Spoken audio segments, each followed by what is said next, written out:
Glória a Deus. Cumprimento os irmãos com a paz do Senhor. Manhã abençoada, gloriosa, que Deus nos tem dado.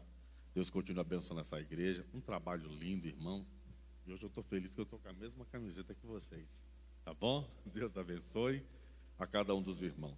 Irmãos, vamos ler um versículo antecipadamente e depois eu vou explicar mais um pouquinho melhor. Mas eu gostaria que você pegasse a sua Bíblia, no livro de Mateus. Glória a Deus. Mateus capítulo 5, 13 e 14.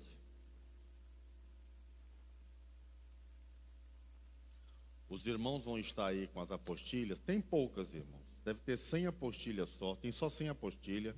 Está com o irmão Neto, irmão Dejari, né? E tem mais um outro irmão aí ajudando aí. Também eu deixei anotado com eles o Pix. Caso você queira fazer Pix, é só R$10. Vai abençoar o meu ministério. Amém?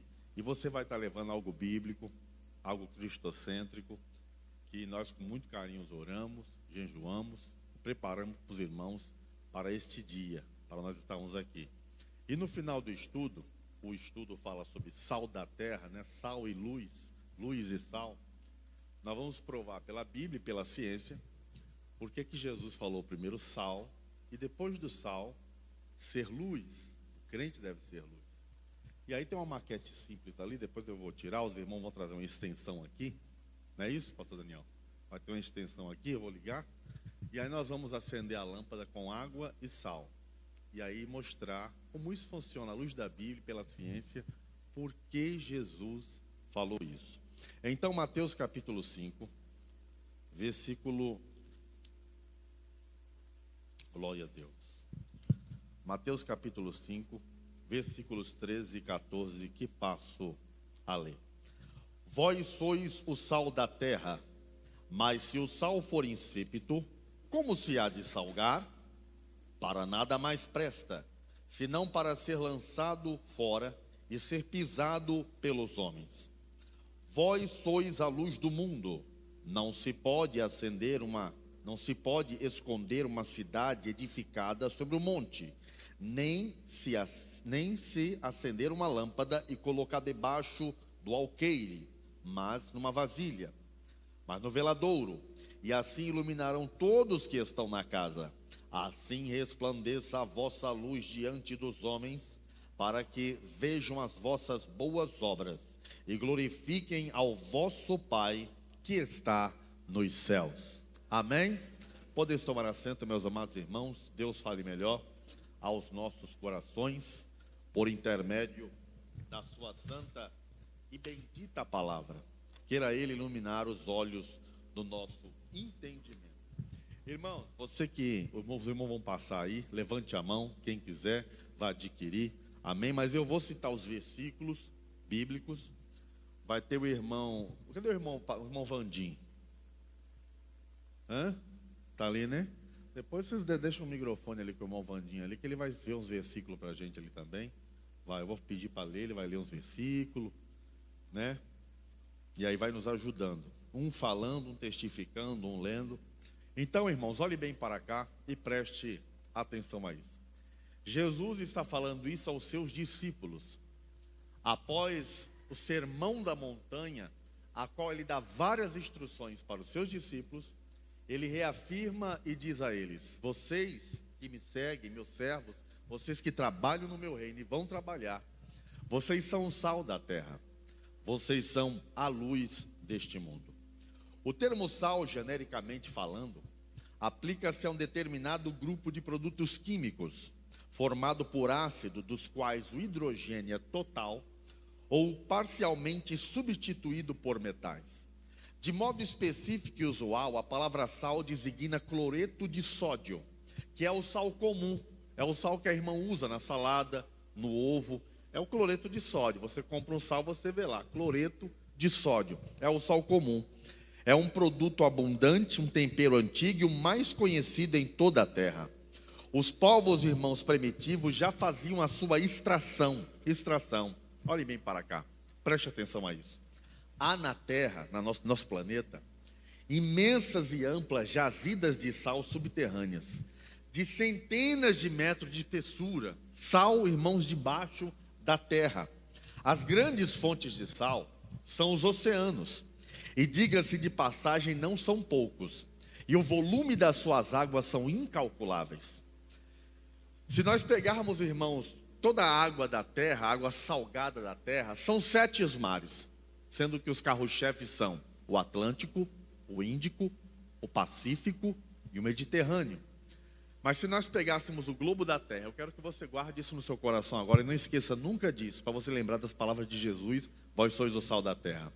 Se nós pegássemos uma bola hoje aqui do globo da terra, se nós medíssemos a terra, irmãos, do ponto de cima, desse uma volta, num cinturão em volta dela, e medisse a quilometragem da terra, daria 361,059 mil quilômetros de superfície quadrada de terra.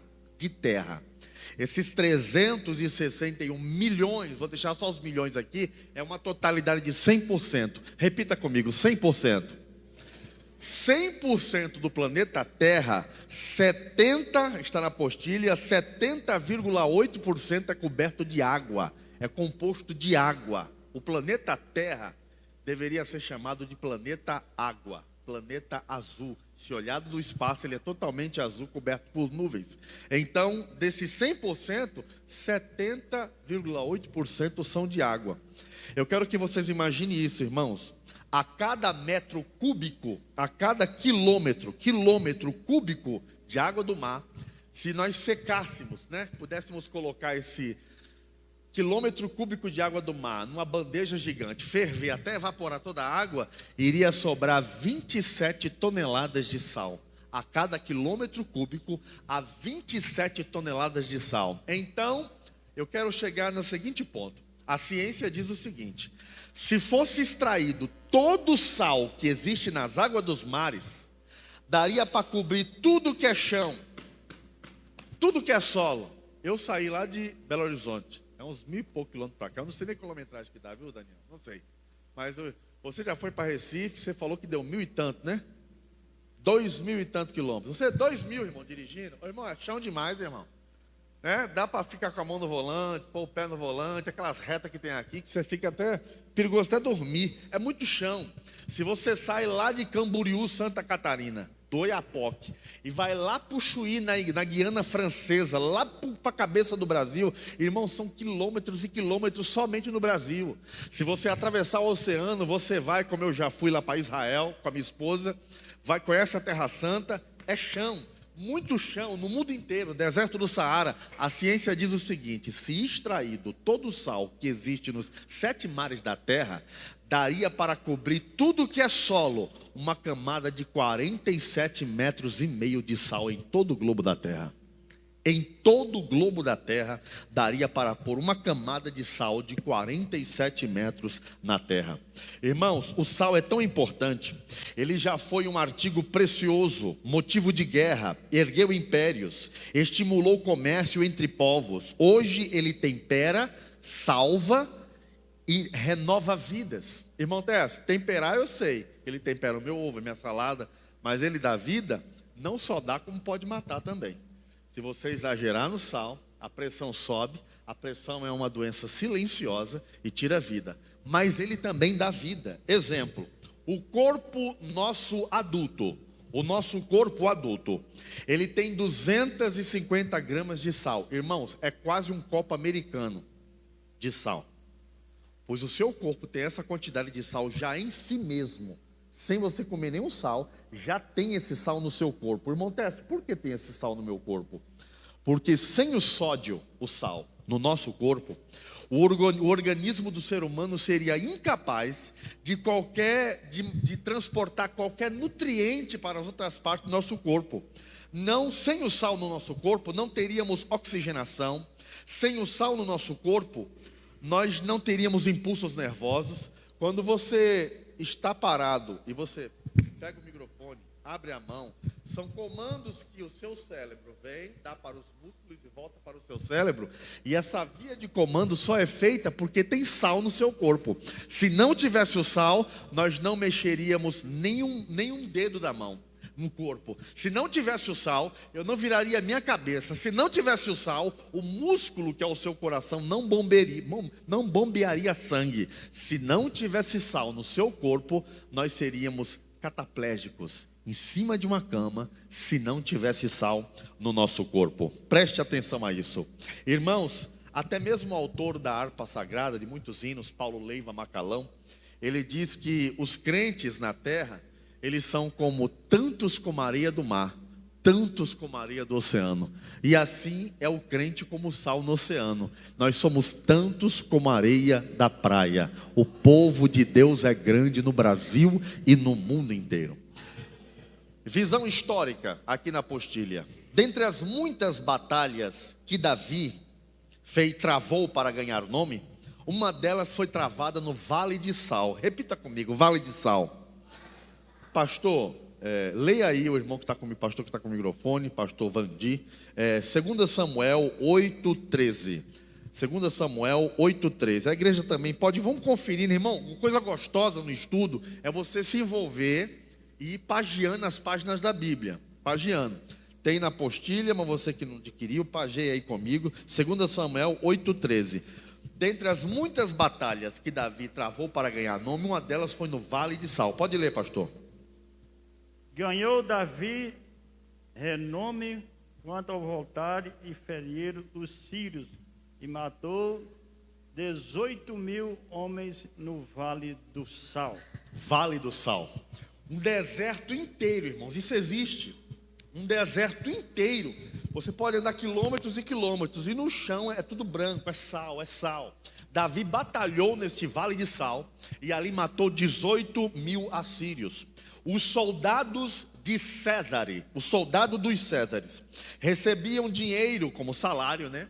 Eles recebiam uma bolsinha de couro, e é chamado até hoje pelos militares. Quem aqui é militar? Tem algum militar aqui no nosso meio? Policial, militar? Ou o militar hoje ele recebe, né, é chamado de soldo. Quando ele recebe o pagamento, o capitão da ordem, hoje é dia de receber o seu soldo, é o pagamento. Mas além do soldo dos soldados romanos, ele recebia uma segunda bolsinha, que era um segundo salário, que era 2 salários juntos. O primeiro era o soldo, com moedas, que era o salário de comprar, né, roupa que ele quisesse, mantimento para casa. E a segunda bolsinha era uma bolsinha que tinha sal. Porque o sal, irmãos, naquela época, só tinha quem era da realeza. O plebeu não podia ter sal em casa. Era um artigo de luxo temperar uma comida e ter sal. Então, naquela época, os plebeus, na época de Jesus, comiam a comida temperada com ervas, com limão, com outras coisas, mas sal não. Sal era um luxo. Então, eles recebiam uma segunda bolsinha com sal. E aquela bolsinha era chamada de salarim. Salarim, que deriva da palavra sal, que genera hoje a palavra sal, salarim, salário. Então, quando eles recebiam o seu salário, junto com o salário, o salarim, que era um segundo salário, que era o sal. De irmãos, há muitos, realmente a humanidade, há muito considerava o sal um produto de muito valor. Deus, para vocês terem uma ideia, falou com Jó um dia. Deus disse lá em Jó capítulo 6, pastor Vandi. Jó capítulo 6, versículo 6. Depois o senhor já pode abrir em Ezequiel 16, 4. Jó 6, 6. Pode ler, pastor Vandi. A humanidade há muito considerava o sal um produto de muito valor. E até hoje eles são consideradas propriedades antissépticas. Pode ler. Comer-se-á sal, sem sal, o que é insípido, ou haverá sabor na clara do ovo? Obrigado, pastor Vandir. Pode abrir Ezequiel 16, 4. Deus está falando o seguinte, na minha tradução bíblica: Jó, comerá por acaso o homem o ovo sem sal? Irmão, quem já comeu um ovo aqui sem sal nenhum? Você pegar um ovo assim, mexer na panela e comer sem sal. Alguém já comeu sem sal? É a mesma coisa que comer uma esponja cheia de água quente. Não tem gosto de nada. Fica assim, sem sal. E Deus perguntou: Jó, você comerá por acaso o ovo sem sal? Joga sal e ele vai ficar saboroso, vai ficar temperado. A humanidade, irmãos, considerava também um produto antisséptico e medicinal. Ezequiel 16, 4. Pastor Vandir. Quanto ao teu nascimento, no dia em que nasceste, não te foi cortado o umbigo, nem foste lavado com água para te limpar, nem esfregada com sal, nem com volta das faixas. Isso mesmo. Irmãos, o que o pastor Vandir acabou de ler é um processo que a parteira, e as parteiras até hoje, lugar como Belém do Pará, aqueles ribeirinhos que está longe de um hospital, de um posto de saúde, de um UPA, isso até hoje acontece. O que é isso aqui? Isso aqui é um processo que a parteira usa para aparar uma criança do ventre da mãe. Eu vou reler de novo aqui, Ezequiel 16:4. Quanto ao teu nascimento, no dia em que nascestes, não te foi cortado o cordão umbilical, não fostes lavado com água para a tua purificação, nem tampouco fostes esfregado o teu umbigo com sal, nem tampouco fostes envolto em faixa. Então o que a parteira fazia e faz até hoje, no lugar que não tem hospital? Ela para a criança do ventre da mãe, ela vem suja da placenta, vem suja de sangue, e o cordão umbilical está lá ligado à mãe. Ela mede 4 dedos e corta o cordão umbilical, fica aquele pedacinho pendurado. Tem mãe aí que guarda até hoje, né? Um pedacinho do umbigo. Tem mãe que guarda? Deixa eu ver. Olha lá, as mães guardando um umbiguinho aí da criança. Guarda até hoje. Aí o que acontece? Para guardar lá o pessoal lá do interiorzão, que não tem recurso médico. Primeiro passo, corta o cordão umbilical, como está na Bíblia. Segundo, lava com água para a sua purificação. Tira o sangue, tira a placenta. Terceiro, pega sal mesmo. Moleque está lá na porta lá, a parteira está aqui. Vai lá na cocheira do boi, enche a concha da mão de sal e traz para cá. O moleque sai correndo, pega no coxo do boi e vem correndo. Joga na mão da parteira, a parteira pega na biguinha da criança, ó, e esfrega sal naquele pedacinho de umbigo pendurado. Ali, irmãos, a mosca não posa, não vai pôr larva, inseto nenhum vai pousar ali. Por quê? Porque tem sal. De repente, vem um mineiro, eu sei, mas de repente, eu sou paulista, mas de repente vem um paulista ou um mineiro de lá, o pastor Daniel convida para pregar aqui, e ele passa por aqui, vê pendurada aí uma dessas carnes de chacre, carne de sal, né? Que fica pendurada naquelas vitrines. Aí ele passa assim, tá aquela carne bonita. Rapaz, eu vou comprar essa carne aqui e vou levar lá para o pastor Daniel, para nós comer com feijão preto e Coca-Cola. Aí ele passa e fala, eu vou comprar agora não. Na volta eu compro do compromisso. Quando ele volta, 3 dias depois, a mesma carne que tinha um carimbo com o número lá, está lá a mesma carne com o mesmo número. Alguém pode pensar, rapaz, isso aqui faz 4 dias que eu passei aqui, essa carne está pendurada aqui, isso deve estar podre, isso deve estar estragado. Não, irmão, pode comprar. Convidar a mim, o pastor Daniel, faça na sua casa com feijão, que nós vamos comer com muito gosto. Ela não está estragada. Ela pode ficar ali 1 semana, 2 pendurada, porque ela está com sal. O sal preserva, o sal conserva. Se o sal preserva e conserva, eu quero lhe dizer que Jesus disse de você e de mim, você é sal da terra, você é o tempero deste mundo. Então se cortava o cordão umbilical e aplicava sal. Ali secava o sal, secava aquele umbiguinho da criança até cair, e a mãe guardava como vocês guardam hoje. Aí, para concluir o assunto, ela passava a faixa, né? Eu li aqui para vocês. E por que a faixa? Antigamente, eu não sei se eu vou perguntar com o linear de irmãos, se tem alguma irmã mais de idade que sabe disso. As mais novas não devem saber. Mas a parteira geralmente usava uma bucha de pano ou uma moeda antiga. Olhava na cachaça e colocava no umbigo da criança ou a moeda ou uma bucha de pano. Aí passava uma faixa nas costinhas do bebê, que é para não dar um umbigo estufado, uma hérnia umbilical. Alguma irmã já ouviu falar disso já? Passar uma faixa na barriga? Olha o tanto aí. Ó. Muita irmã. A faixa. Para quê? Porque a tendência da criança nascer, né, depois dar um tapa na bunda dela, ou ela está lá no berço, a tendência dela é chorar. E quando chora, a barriga vai para frente. Acho que a câmera está pegando aqui, eu vou ficar bem aqui, tá, irmã? A barriga vai para frente, para trás, para frente, para trás, para frente, para trás. Ela para de chorar e agora a mãe brinca com ela, dá risada. A barriga vai para frente, para trás, para frente, para trás. Aperta, a faixa cede. Quando a criança para de chorar, para de sorrir, a faixa cai e vai dar um cordão umbilical. Então, irmão, chorando ou sorrindo, Deus disse ao profeta Ezequiel, não deixa a faixa afrouxar, deixa a faixa apertada. E a faixa nada mais é e continua sendo o estudo e a doutrina da palavra de Deus para a igreja. Deixa a faixa apertada. Porque a faixa apertada e o sal na sua vida não vai dar uma hérnia umbilical na sua vida. Quem pode glorificar o nome do Senhor? Glória a Deus. Em vista das muitas qualidades desejáveis do sal e a diversa maneira em que ele é empregado, não é surpreendente que ele seja usado na Bíblia de maneira figurativa. Segundo a lei mosaica, por exemplo, diz que toda oferta oferecida no altar de Deus tinha que ser salgada com sal. Levíticos capítulo 2, pastor, Levíticos capítulo 2, versículo 13. Levíticos capítulo 2, versículo 13. Pode ler. Toda oferta dos teus manjares temperarás com sal. A tua oferta de manjares não deixará faltar o sal da aliança do teu Deus. Em todas as tuas ofertas aplicarás sal. Oferecerás sal. Muito obrigado, pastor. Irmão, toda oferta, era uma ordem de Deus. Deus falou com Moisés: Moisés, toda oferta você vai pôr sal. Há uma dúvida na mente de muito crente hoje, quando se pergunta para um crente hoje, pastor Daniel, se você perguntar para vários crentes, como é que era um sacrifício na época bíblica? Matava-se um cordeiro, todo mundo sabe disso, matava um cordeiro, derramava o sangue, porque o sangue não se come, e ali pegava o cordeiro, às vezes tirava a pele ou não, e jogava em cima ali.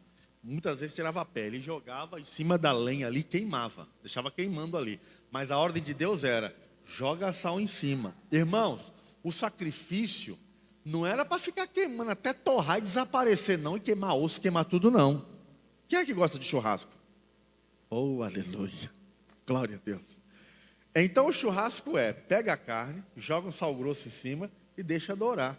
Quando você faz um churrasco na casa do pastor, como ontem eu comi um churrasco gostoso ali, irmãos, antes de comer, o pastor falou assim: pastor Tess, pode orar para agradecer? Eu levantei as mãos e agradecemos, não foi, Daniel?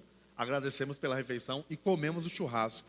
Assim é um sacrifício bíblico, irmão. Porque é pecado jogar fora comida, é pecado.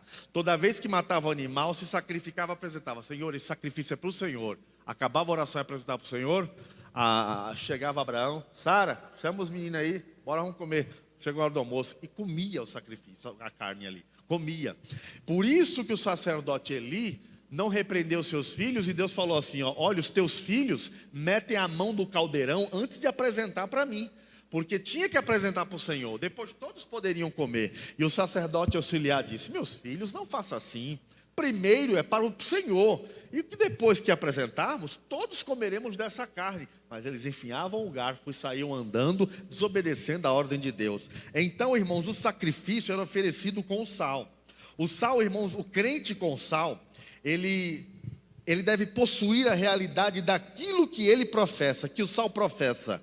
Da mesma forma que nós esperamos o que o sal nos oferece, que é conservar, preservar e condimentar. O sal preserva, o sal conserva, o sal é condimento. Então, irmãos, se o sal conserva, eu tenho que conservar na minha vida a presença de Deus e os bons costumes. Irmãos, a igreja do Senhor, ela é santa. Amém? A igreja do Senhor, ela é santa. Ninguém vem aqui, irmãos, como quem vai para a praia. Ninguém vem aqui como as meninas vão para o baile de funk. Ninguém vem aqui sabemos que o local é de adoração. O lugar é santo, o povo é santo. Nós viemos adorar um Deus santo. E nós temos que ter o sal de Deus na vida para nós estarmos aqui na presença dele em santidade. A Bíblia diz, irmãos, que o crente santificado, ele tem o sal de Deus e o fogo de Deus na vida. Leia aí, pastor Vandi, Marcos 9:49. Marcos 9:49.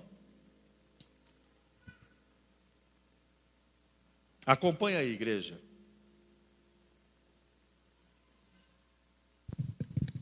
Marcos 9:49. Isso. Porque cada um será salgado com fogo. Isso mesmo. Porque cada um será salgado com fogo, que é sal, ou sal, que é fogo. Olhe bem para cá.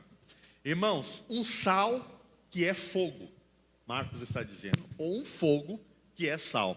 Quem aqui já é batizado com o Espírito Santo? Quando eu e você fomos batizados com o Espírito Santo, Deus não só nos queimou com o fogo do Espírito, mas junto com esse fogo do Espírito veio um sal do céu, um tempero de Deus que temperou a minha e a sua vida. Nós era insosso, irmão. Nós não tinha tempero nenhum. Já comeu, irmão, a carne insossa, cozida? Coisa ruim, viu? Vai falar, está sem sal, põe mais sal, está insosso. Você não sente o gosto da carne de verdade. Você tem que pôr sal. Antes do batismo, a nossa vida era meio insossa. Fazíamos, nos dedicávamos, mas o pastor falou, filho, se dedica a buscar o batismo, se dedica. No dia que aquela pessoa recebe o batismo com o Espírito Santo, a vida cristã dele muda. Ele fica mais sensível à voz do Espírito. Ele tem maior sensibilidade às coisas de Deus. Ele quer a liturgia do culto melhor. Ele quer até mesmo a limpeza da igreja melhor. Porque agora tem o significado de importância é muito maior. Porque ele foi queimado com o sal que é fogo e com o fogo que é sal. Sal que é fogo, fogo que é sal. Quando um crente ele é temperado, até a língua dele, a maneira de ele falar é diferente na igreja. Irmãos, quantos de nós tínhamos a linguagem tão pesada aí no mundo? Quantos de nós aqui, não precisa, ninguém vai falar nada, mas linear de irmãos aqui, assim como eu tinha uma linguagem, irmão, eu sou filho de pastor, mas naquela fase da adolescência, eu tinha meus 14 para os 16 anos, que eu fui terrível. E tinha uma linguagem pesada, mundana. Quem aqui pode dizer a mesma coisa? Lá no mundo eu tinha uma linguagem pesada. Muitos de nós tinham uma linguagem pesada. Mas quando você recebe o sal de Deus na vida, eu vou citar de cor, o senhor não precisa ler isso aqui não. Colossenses capítulo 4, versículo 6 diz assim: a vossa palavra e a vossa pregação seja sempre agradável, temperada com sal, para o que saibais o que convém dizer a cada um na vossa congregação. Então que a vossa palavra, irmão, seja uma palavra temperada, uma palavra com sal. Você já viu daquele tipo de pessoa, e eu vou dizer dentro da igreja, que quando ele abre a boca é para alfinetar, a língua dele é ferrenha, a língua dele é como língua de cobra, como garras de cobra. Tudo que faz é para alfinetar. Você não vai conseguir, não vai dar certo. O pastor diz assim, vai ter um acampamento, um confrajunto, vai ter um acampamento. Esse negócio de ajuntar jovem, aí vai dar problema. Ele não concorda com nada, ele não soma com nada, a palavra dele é insossa. Mas em nome de Jesus, que o sal de Deus esteja sobre a sua vida, e você tenha uma língua para abençoar, para somar, para concordar e para ajudar o reino de Deus, o ministério e o vosso pastor aqui nesse lugar. O profeta Isaías era um homem assim no começo. Irmão, nós olhamos para a vida do profeta Isaías, e o pastor Devaí vai abrir a Bíblia aí em Isaías capítulo 50, versículo 4. 54. Segura aí, pastor Devaí. O profeta Isaías era um profeta que não tinha sal nenhum na vida. Muitos admiram e falam assim, irmão Tércio, meu profeta preferido é o profeta maior, é o profeta messiânico, é o profeta Isaías, é o profeta que fala da vinda de Cristo mesmo antes dele ter nascido, profeta Isaías. Mas se você ler Isaías do capítulo 1 até o último versículo do 5, você vai contar 36 ai. Ai de ti, irmão, ai de ti. Ô Daniel, ai de ti também, viu Daniel? Ai da tua vida, viu? Ô irmã, ai de ti. Ai de ti, ai de ti, era só ai de ti, apontando para o fotógrafo, ai de ti, viu? Tu tá aprontando, ai de ti, viu? Te vi naqueles, ai de ti, era só ai de ti. Mas ele nunca olhou no espelho e voltou o dedo para ele mesmo e disse ai de mim. Nunca. Era uma pessoa que só julgava os outros e nunca se auto-julgava. Mas irmãos, quando é que o nosso ego cai? Qual é o momento que a nossa estima baixa? Qual é o momento que a máscara cai e você se vê nu, desgraçado e miserável diante de Deus? É quando você tem um encontro verdadeiro com Jesus Cristo. Isaías, irmãos, ele pega a sua credencial. Eu vou aqui parafrasear no meu gesto. Isaías pega a sua credencial. Ele está numa roda de gente vagabunda, de um povo de... A Bíblia diz isso. Um povo de maus lábios e de vida impura, no meio de vagabundo. Ele olha e fala assim, eu não sou mais profeta. O que eu estou fazendo aqui com o nome de profeta? Profeta maior? Eu não sou profeta. Quer saber? Eu vou entregar minha chamada. Vou pegar minha carteirinha de obreiro e eu vou desistir do meu ministério. Eu vou subir no templo sagrado de El Shalem, no Monte Sagrado. E foi para o templo de El Shalem e disse, eu vou entrar. Eu vou falar com o sacerdote, vou chegar lá e eu vou entregar minha credencial e falar para o meu pastor presidente. Pastor, está aqui, ó. Eu desisto. Eu não quero ser mais evangelista, eu não quero ser mais um pregador, não quero ser mais o profeta Isaías. Quando ele subiu no templo com a mente brigando consigo mesmo, eu vou desistir, irmão, porque a Bíblia diz, o apóstolo Paulo fala, quando você está fraco, é aí que você está forte. é na sua miséria, é na sua fraqueza, é quando nós se encontramos na beira do abismo, que você tem a luz iluminando e você tem a resposta. É na beira do abismo. Então quando ele falou, eu vou desistir, ele entrou no templo, quem sabe com a carteirinha na mão, já procurando o sacerdote para dizer, eu desisto. Ele viu em vida, com o olho em vida, o que nunca tinha visto antes com seus olhos em vida. Ele disse, eu vi ao Senhor assentado num alto e sublime trono, flutuando no ar da igreja, no ar da sinagoga. E o manto dele era tão comprido que a orla, o seu séquito enchia a casa. E as ombreiras, as colunas da igreja tremiam. E chega poeira, fumaça, porque a glória dele estava ali. E os querubins, os serafins voavam acima dele, dizendo em hebraico, Kadoshi, Kadoshi, Kadoshi, Kadoshi Elohim Sabaoth, Santo, Santo, Santo é o Senhor, e toda a terra está cheia da sua glória. Naquele dia, irmãos, um dos serafins voou, pegou um alicate de ferreiro chamado tenaz, que nada mais é que uma turquesa comprida. Ele tirou do trono de Deus uma brasa. Essa brasa é Marcos 9:49, que o nosso pastor Devaí leu. E cada um será salgado com fogo, ou fogo que é sal. A brasa de Deus, irmãos, ela não só queima, ela tempera. A brasa de Deus só não tempera, ela também queima. Ele pega essa brasa com a tenaz e passa esse fogo que é sal na boca do profeta Isaías e diz, daqui por diante, os teus pecados estão perdoados e a tua língua está purificada. Isaías 50, versículo 4. Pastor Vandi. Pastor Vandi, pastor. Perdão. O Senhor Deus me deu língua de eruditos, para que eu saiba dizer boa palavra ao cansado. Ele me desperta todas as manhãs, desperta-me o ouvido, para que eu ouça como os eruditos. Muito obrigado. Vocês acabaram de ouvir um profeta transformado, e ele diz a Jeová, hoje, o Senhor Jeová me deu uma língua erudita. O que é erudita? Quando você fala, uma pessoa é um erudito, uma língua sábia, uma língua inteligente, uma língua cheia de Deus. Porque o crente, irmãos, ele tem a sabedoria do Espírito Santo de Deus. A Bíblia diz que vós tendes o Espírito de Deus, e Deus vos revela todas as coisas. Não vem com essa conversa fiada para cima do pastor Paulo, pastor Daniel. Pastor, peço perdão, pastor. Por que, minha filha? Por que, meu filho? Pastor, eu não percebi não. Quando eu percebi, eu estava sentado no bar. A caixa de cerveja estava aqui, já tinha 24 cervejas no engradado. Quando eu percebi, já tinha 24 cervejas, já tinha tomado 24. Não vem com essa conversa fiada. Pastor, quando eu me dei por mim, eu nem vi. Eu já estava num quarto de motel. Pastor, quando eu dei por mim, eu já tinha cheirado uma carreira. Não vem com essa conversa fiada não. Vós tendes o Espírito de Deus na vida, e Deus vos revela todas as coisas. Antes que a bandeja venha até você, o Espírito de Deus te avisa. Não fica aí, sai daí, tem armadilha aí, tem laço ali, você vai cair. Foge, escapa-te por tua vida. Aleluia, escapa-te por tua vida. Então, irmãos, o sal, ele precisa estar na vida do crente. Ele era muito usado, irmãos, na cidade da Mesopotâmia e em Jerusalém antiga. Estou na página 2 da apostila. Na Palestina, o sal vinha principalmente da cidade de Jebel Uzdom, que ficava nas costas do Mar Morto, que vale a pena ressaltar, que é o mesmo mar salgado a quem a Bíblia se refere. A Bíblia se refere, o mesmo mar salgado em que a Bíblia se refere. O Mar Morto, ou Mar Salgado, segundo os sismólogos, cientistas que estudam o subsolo, é a maior fossa tectônica da Terra. Olhe bem para cá, preste atenção a isso. Tectônica da Terra. Sua profundidade atinge 400 metros de profundidade. Repita comigo, Mar Morto.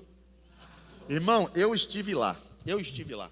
O Mar Morto, irmão, ele não é um mar, ele é um grande lago, mas ele é morto, não tem peixe nenhum.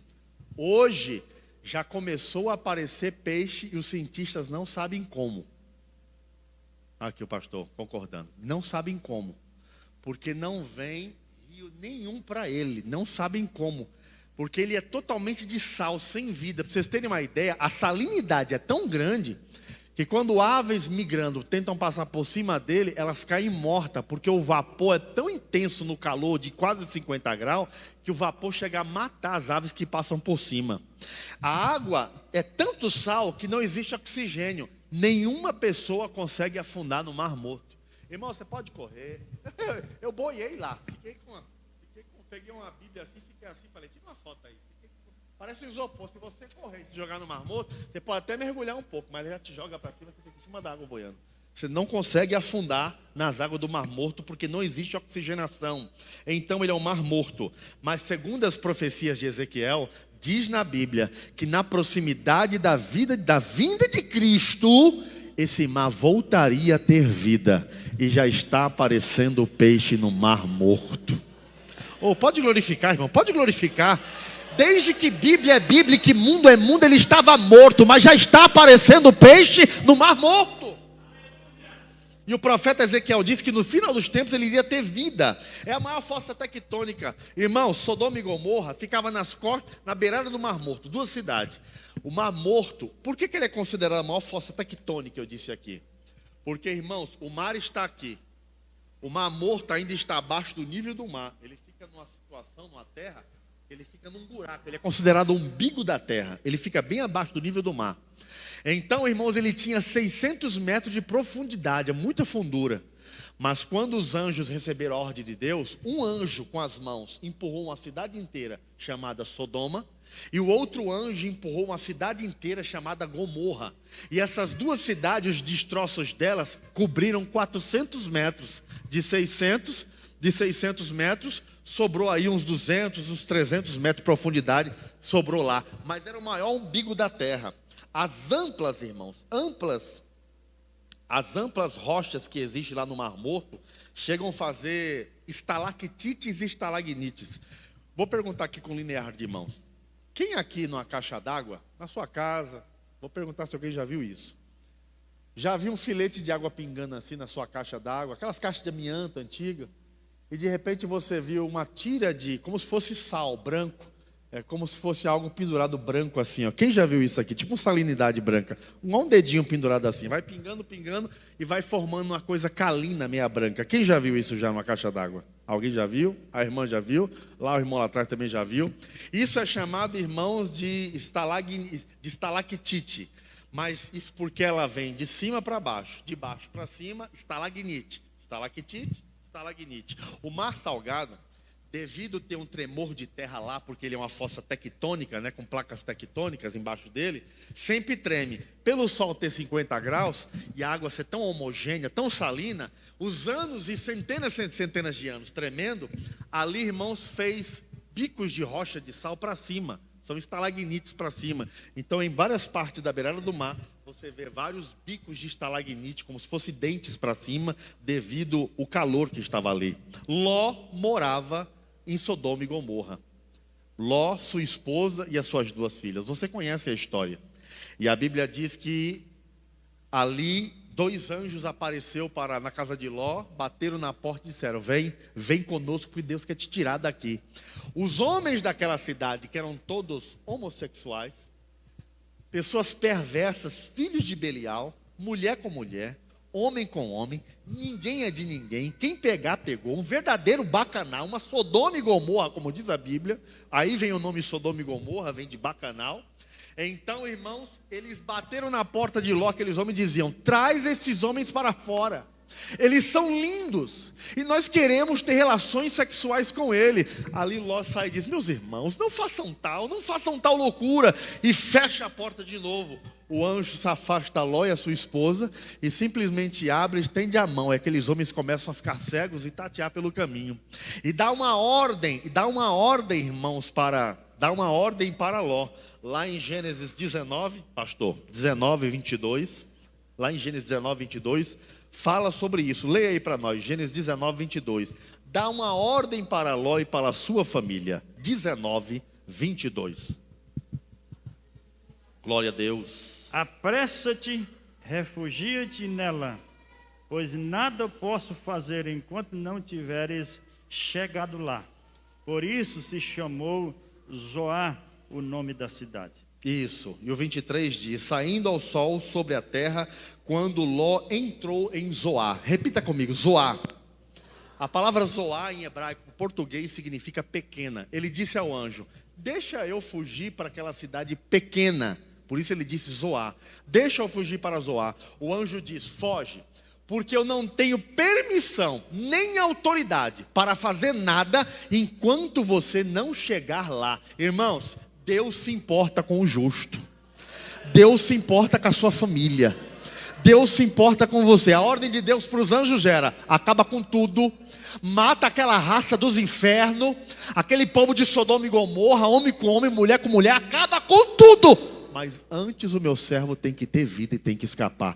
Os anjos estavam parados ali e diz: podem correr, não olhem para trás, fuja para essa campina, para que não pereças, mas não olhem para trás, para que vocês não morram. Mas eu nada posso fazer enquanto vocês não chegarem lá. Ló, tem um desenho na página 3, você que adquiriu a apostila, que coisa linda, irmão. Tem esse pontinho que eu escrevi aí, Sodoma e Gomorra, olhe na sua apostila. E tem uns passozinhos que eu coloquei, porque perto dela aqui embaixo já era Zoar. Essa fuga, esse ponto em volta de todo o mapa aí do Mar Morto, pontilhado, se chamava Campina de Arabá. Tudo que está em volta do Mar Morto, irmão, é um sal. É chamado de sal Sodoma, é um sal amarelado. Eu peguei na mão assim, irmãos, é como se você estivesse pegando um sal, uma cor meia bege clara, uma cor meio amarelada, como se fosse um champanhe, uma cor champanhe. É um sal amarelado. Ele não é próprio para usar em alimentação, esse sal. É chamado de sal gema ou sal Sodoma. Toda aquela campina é de sal. Alguém pensa assim, irmão Técio, o fogo de enxofre que caiu no céu. Tem crente que pensa assim quando lê a Bíblia. Caiu na mulher de Ló e transformou em estátua de sal? Não. O fogo foi para destruir a cidade no momento que os anjos jogavam, os habitantes da cidade. A mulher de Ló corria de mão dada com Ló e suas filhas. Só que Ló obedeceu a ordem divina. As suas filhas obedeceram a ordem divina. Só que a mulher de Ló, o coração dela, não estava em Deus, nem na ordem de Deus, na palavra de Deus. Ela desejava ficar naquela cidade. Ela gostava do que ela via naquela cidade. Ela achava sensual, interessante o que ela via pela janela. Aqueles homens com homens, mulheres com mulheres. E quando o coração dela está na cidade, ela olha para trás. Quando ela olha para trás, o chão que é de sal Sodoma cobre o seu corpo e ela para. E Ló e as suas filhas continuam andando. Eles estão correndo. Já pensou você correndo com a pessoa do lado? De repente a mão largar, quando você só dá uma olhada assim, a pessoa está toda branca, transformou em estátua de sal. Assim aconteceu com a mulher de Ló. Ela se transformou em estátua de sal, porque olhou para trás. No final da página 3, irmãos, profeta Eli, um sacerdote sem sal. O que é um pastor sem sal? O que é um obreiro, uma serva de Deus que não tem tempero de Deus na vida? A Bíblia diz aí, ó, já está escrito na apostila, eu vou citar, pastor. Em 1 Samuel 2:12, diz assim: eram, porém, os filhos do sacerdote Eli, filhos de Belial, e não conheciam ao Senhor. Os filhos deste pastor aqui eram filhos de Belial. Repita comigo, Belial. Já abre para mim aí, pastor, 1 Samuel, capítulo 2, versículo 22. 1 Samuel, capítulo 2, versículo 22. A palavra Belial, dentre muitas outras, também significa diabo. Portanto, os filhos do sacerdote Eli eram filhos do diabo, obreiros degenerados na casa de Deus, que se aproveitavam da sua posição para praticar imoralidades sexuais. Pode ler, pastor. Era, porém, Eli já muito velho, e ouvia tudo quanto seus filhos faziam a todo Israel, e de como deitava com as mulheres, e que serviam à porta da tenda da congregação. Irmãos, a porta da tenda ali, ó, na porta da igreja, na porta da tenda. Ele, para afrontar o pai, o ministério do pai, Ofni e Finéias pegavam moças virgens pelos cabelos, arrastavam porque era feito à força, era estupro, e colocavam na porta da igreja, em bandos com outros soldados, enquanto o pai estava aqui, ó, preparando a liturgia da sinagoga do culto, e tinham relações sexuais na porta da igreja. Cresceram assim, depravados, irreverentes, e o sacerdote Eli, irmão, não vos punia. O seu pai Eli, o sumo sacerdote, não disciplinou não disciplinou, nem destituiu dos seus cargos sacerdotais. Lê aí, pastor, Números capítulo 15, versículo 30 e 31. Números 15, 30 e 31. Eu vou abrir junto com o senhor aqui. Números capítulo 30. Capítulo 15, 30 e 31. 15, 30 e 31.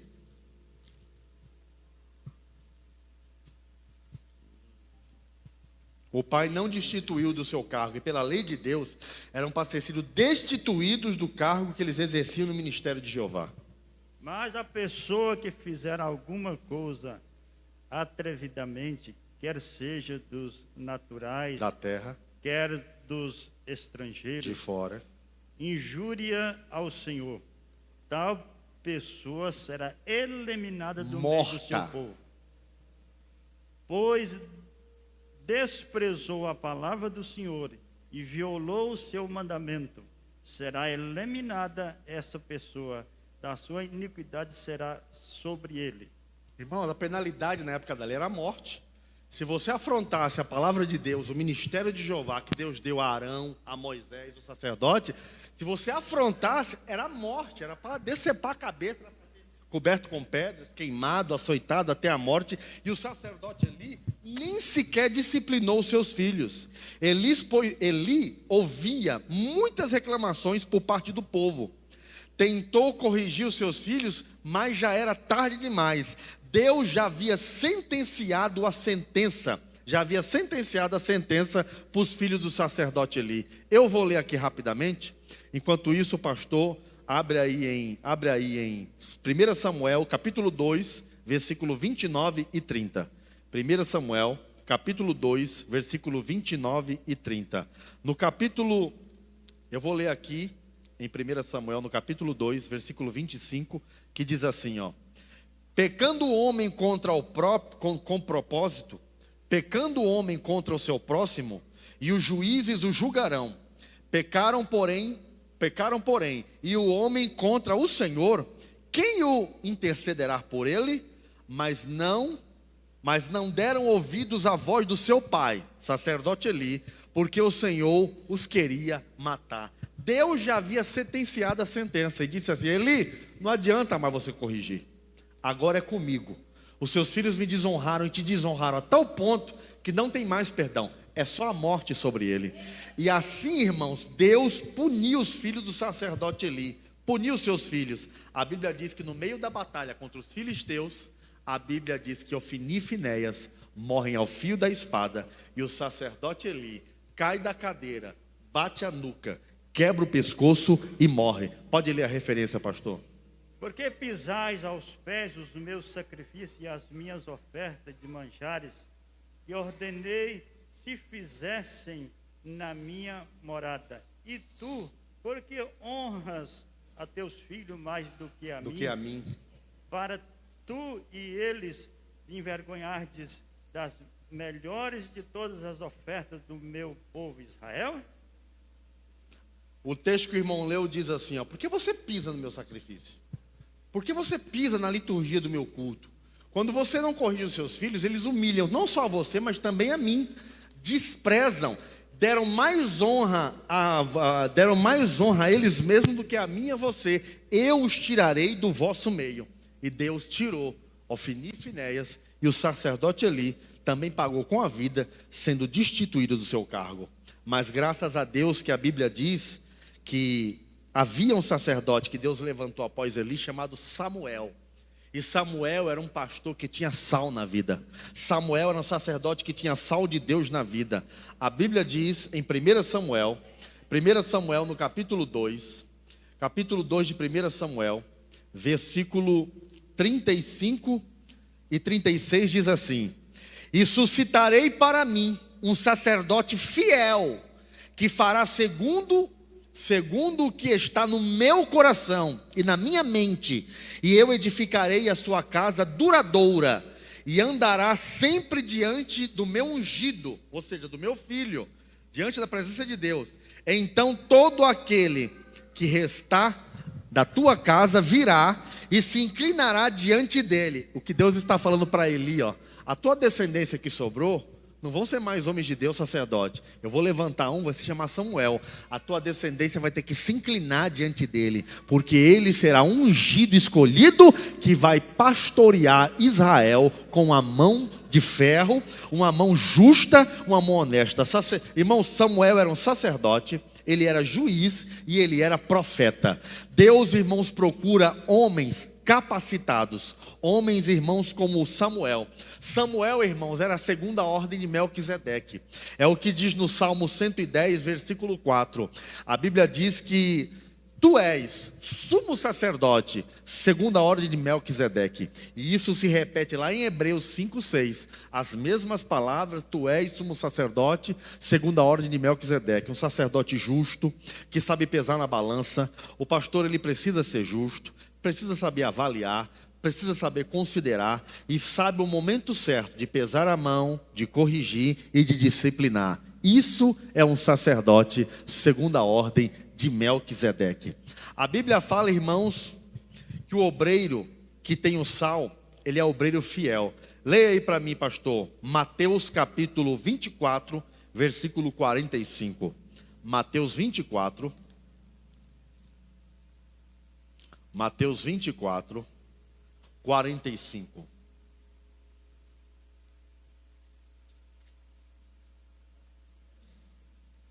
45.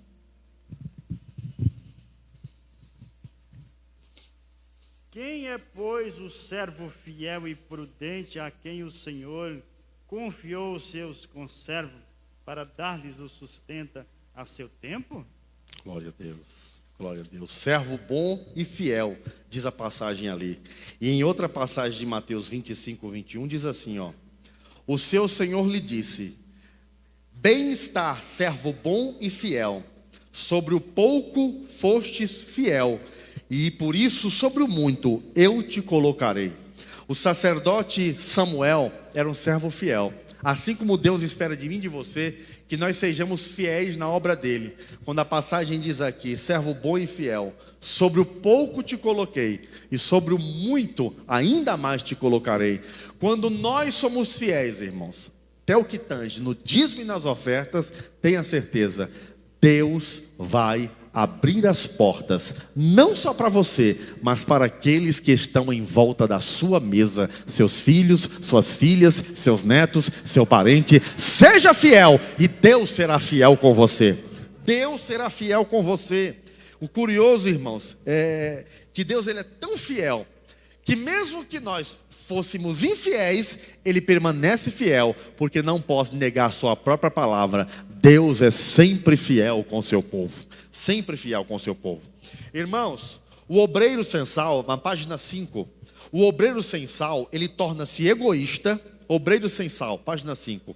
O obreiro sem sal torna-se egoísta, sem caráter, sem moral, perde o controle, não mede os seus pensamentos, palavras e nem obras. Não importa quem ele tenha que atravessar, quem ele tenha que atropelar para chegar nos seus objetivos. Torna-se um obreiro sem sal, e obreiro sem sal é autopretensioso. Um exemplo deste tipo de obreiro é Tiago e João, filho de Zebedeu, que impuseram um pedido a Jesus. Eu vou ler aqui. O pastor abre a Bíblia aí em Marcos, capítulo 9, versículo 33 a 35.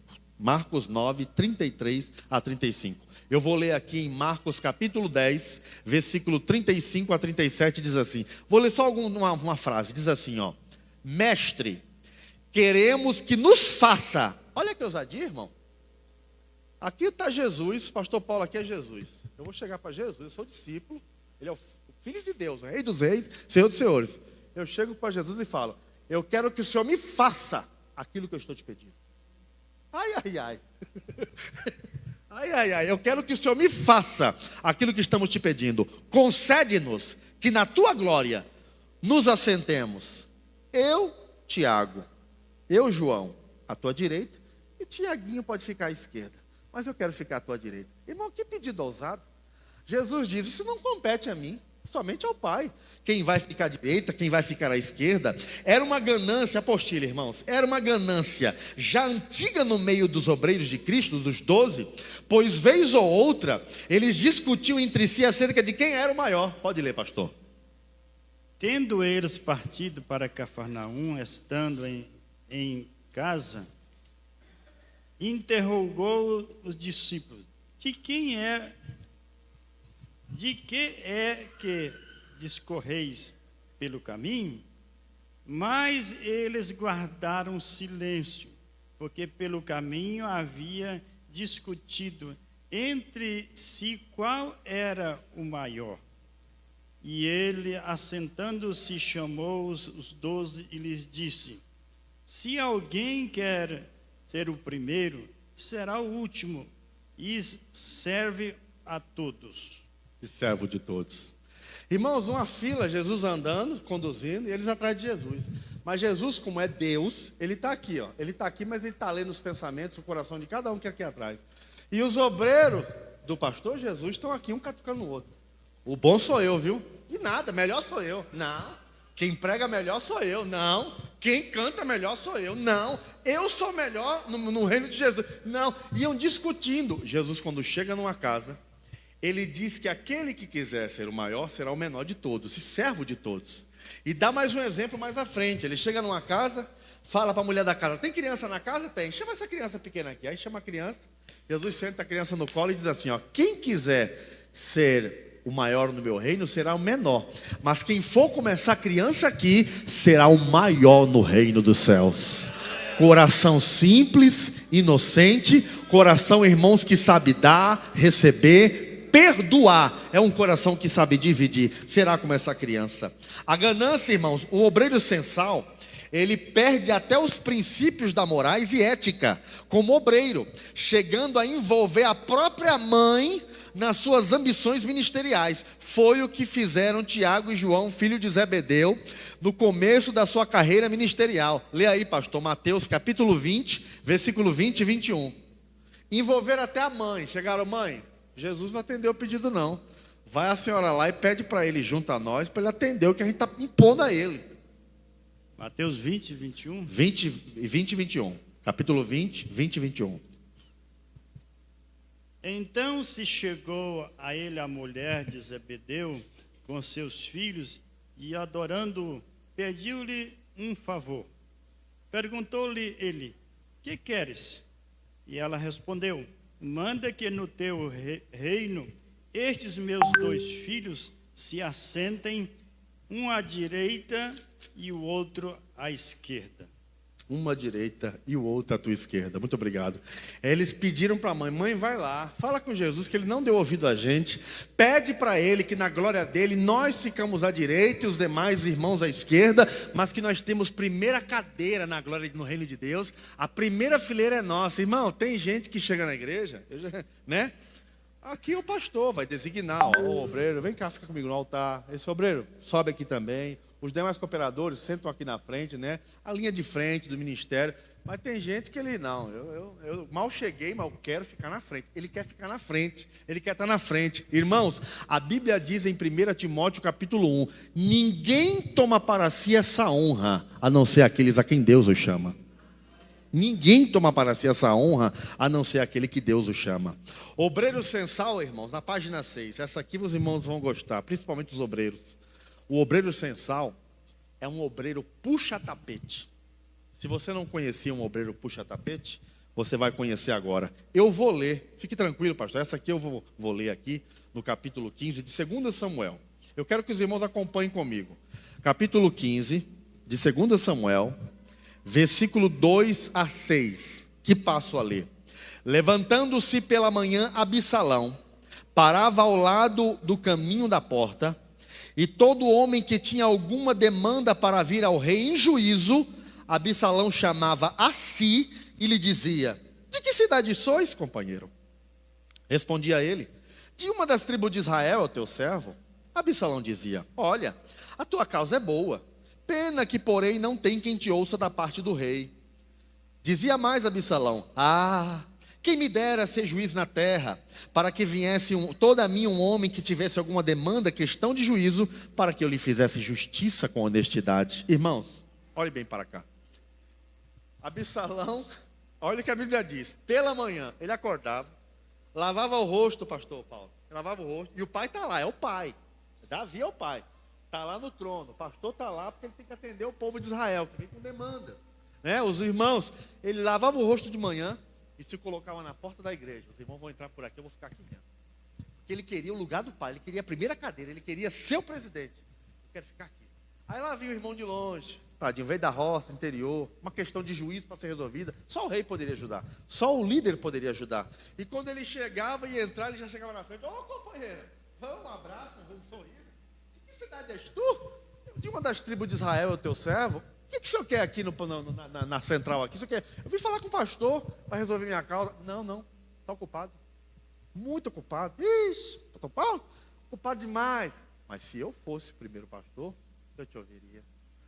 Qual é a tua causa? Essa. A tua causa é justa. Pena que não tem quem te ouça. Eu li para os irmãos. Pena que não tem quem te ouça da parte do pastor. Mas se eu fosse o pastor, eu te faria justiça. Eu resolveria o seu caso. E a Bíblia diz mais. Olha o que a Bíblia diz, que coisa linda, meu. Também quando alguém se chegava a ele para inclinar-se em reverência, estendia a sua mão, pegava e a beijava. A pessoa, quando ouvia aquelas palavras de ajuda, o cidadão pobre e humilde se abaixava perante Absalão para beijar a mão dele. Absalão levantava a pessoa: não, deixa que eu me abaixo, beija a mão. Assim a Bíblia diz, olha o que diz o versículo: assim, desta maneira fazia Absalão e furtava o coração de todo Israel. Ele rachava o ministério, ele dividia a igreja e roubava do pastor toda a membresia, puxando para ele. Acabou, irmão, sabe como?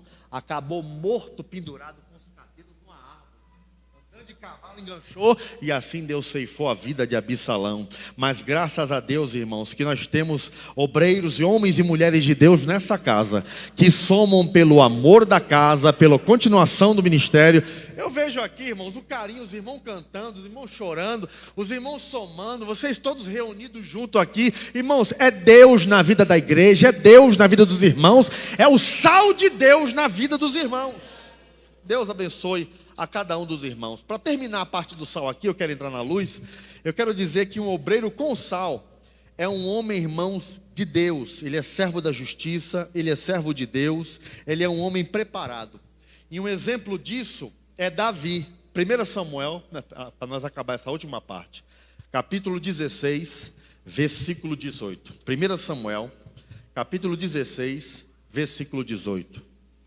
Respondeu Uzai a Absalão: não, mas aquele a quem o Senhor elegeu, e todo este povo, e todos os homens de Israel, e ele permanecerei com ele e ficarei.